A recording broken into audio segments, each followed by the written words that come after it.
हमारे शास्त्रों में, पुराणों में पवित्र नदियों या जलाशयों में स्नान का विशेष महत्व है।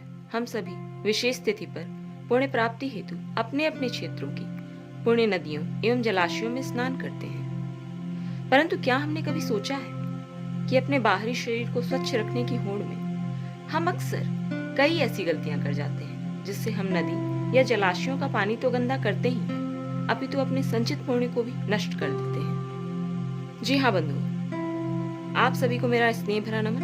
मैं आप सबकी होस्ट एक नई सीरीज के साथ आप सभी के समक्ष हाजिर हूँ, जिसमें मैं आपको नदियों में स्नान का महत्व, इसके फायदे, विधि और सावधानियों के बारे में बताऊंगी। आइए शुरुआत करते हैं पवित्र नदियों एवं जलाशयों में स्नान के महत्व से। पवित्र नदियों एवं जलाशयों में उपस्थित जल आत्मशोधन व आत्मशुद्धि के लिए है, न कि बाह्य शुद्धि के लिए। यह जल आत्मा में उपस्थित कलुषित कसायों को वैसे नष्ट करता है जिस प्रकार शरीर के बाह्य अंगों पर लगी मैल को शैम्पू या साबुन नष्ट कर देते हैं। विशेष तिथियों में स्नान का विशेष महत्व होता है। नदियों के ब्रह्म मुहूर्त में या सूर्योदय के पहले स्नान करना उत्तम माना गया है।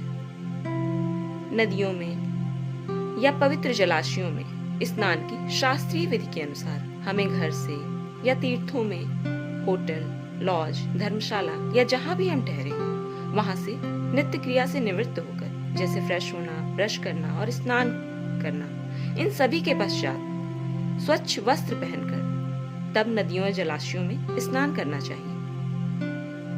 पवित्र नदियां अर्थात गंगा, यमुना, गंडक तथा अमृतसर के स्वर्ण मंदिर में स्थित पवित्र सरोवर या जहाँ कहीं भी पवित्र नदियों का वास हो, वहां स्वच्छ वस्त्र धारण करके चारों पुरुषार्थों धर्म, अर्थ, काम, मोक्ष हेतु 4 डुबकी लगानी चाहिए।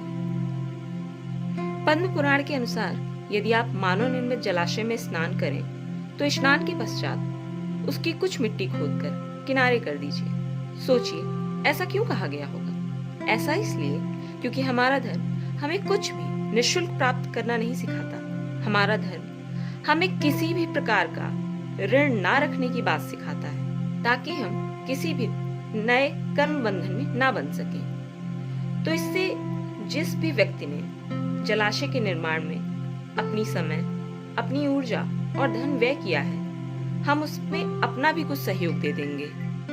तो आजकल तो मानव निर्मित जलाशय कम ही बचे हैं या नहीं है। तो अब जब भी हम नदियों या तालाबों में स्नान के लिए जाएं, तो तट पर उपस्थित गंदगी को साफ कर दें। यही हमारा सहयोग होगा।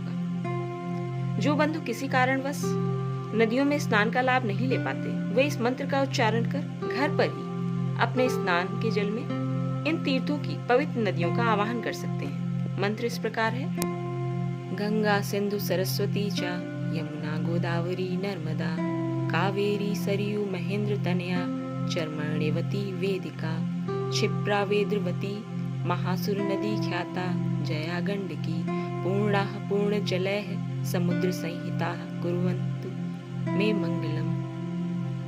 नदियों में स्नान करने का नियम सिर्फ यहीं तक सीमित नहीं है। हमारे पुराणों में नदियों के स्नान के कुछ सामाजिक नियमों पर भी बल दिया गया है, जैसे कि स्नान करते समय अधोवस्त्र इतने छोटे न पहने कि माताओं व बहनों को किसी भी प्रकार की असहजता का सामना करना पड़े, व माताओं बहनों के वस्त्र बदलते समय उन पर दृष्टिपात से बचे, अन्यथा धर्म की जगह हमें उल्टा पाप की प्राप्ति हो जाती है।